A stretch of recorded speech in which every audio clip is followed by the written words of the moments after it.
Mesdames et Messieurs les membres du gouvernement, nous nous sommes réunis aujourd'hui à un moment décisif de notre action collective.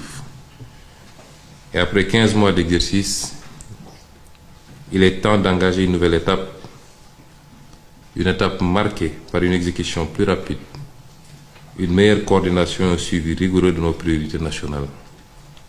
Je tiens d'abord à féliciter chaleureusement le ministre de l'Économie, du Plan et de la Coopération, le ministre des Finances et du Budget, ainsi que tous les acteurs qui ont été impliqués dans la préparation et le vote de la loi de finances rectificative. Le travail exemplaire nous permet d'avancer avec des ressources désormais disponibles. Je salue également le remarquable travail de notre diplomatie et du président de la République qui ont renforcé nos engagements internationaux. Cette réunion est donc l'occasion d'affirmer un changement de rythme et de méthode.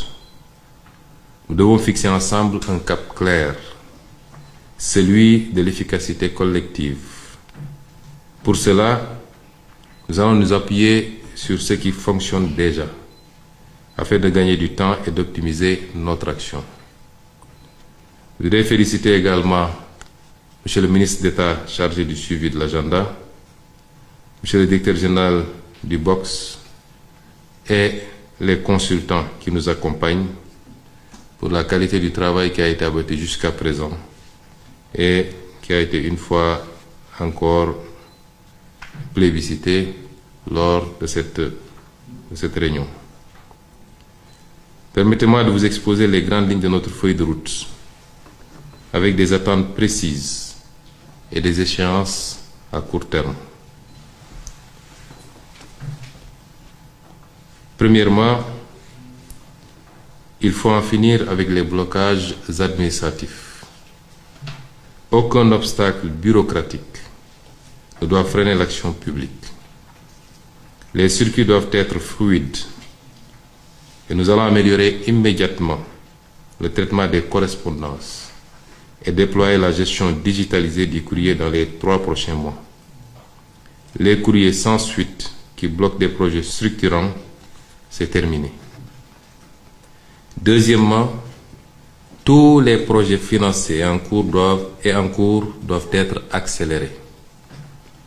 La primature, en lien avec le BOX, assurera un suivi rapproché pour garantir leur exécution effective. Troisièmement, les projets mûrs et inscrits dans la loi de finances rectificative doivent être lancés rapidement.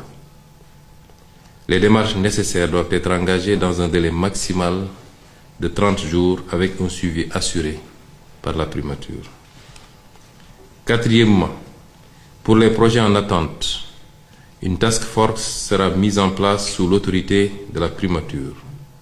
Elle regroupera le BOX, l'APIX, le FONSIS, le DGPPE, l'UNAPP, la CDC et la Direction générale de la coopération.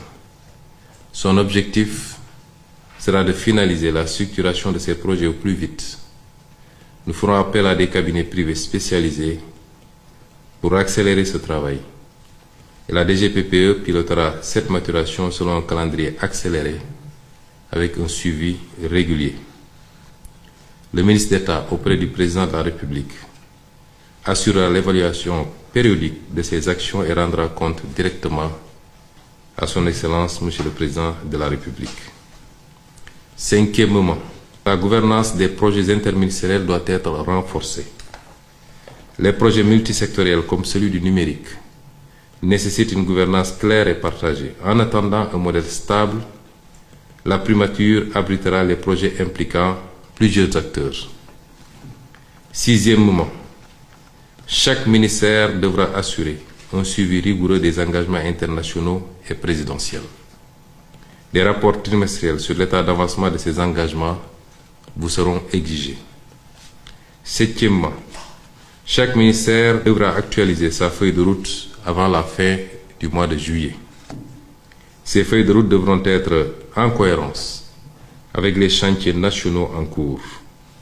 J'attends également des ministères concernés, tels que le ministère des Transports, de l'Industrie, de la Justice, de l'Intérieur, un plan détaillé de mise en œuvre des conclusions des États généraux et autres initiatives.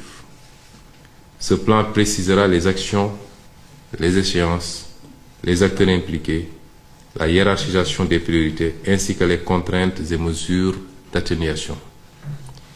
Je souhaite recevoir ces plans consolidés au plus tard le 15 août. La primature vous fournira un canevas à suivre avec le secrétaire général du gouvernement. Ces projets feront l'objet d'un suivi particulier pour accélérer leur mise en œuvre. Je tiens aussi à souligner l'importance de la préparation des Jeux olympiques de la jeunesse 2026.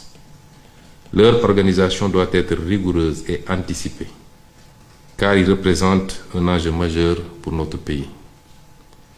Enfin, 8e point, la mobilisation pour le plan de redressement doit être totale.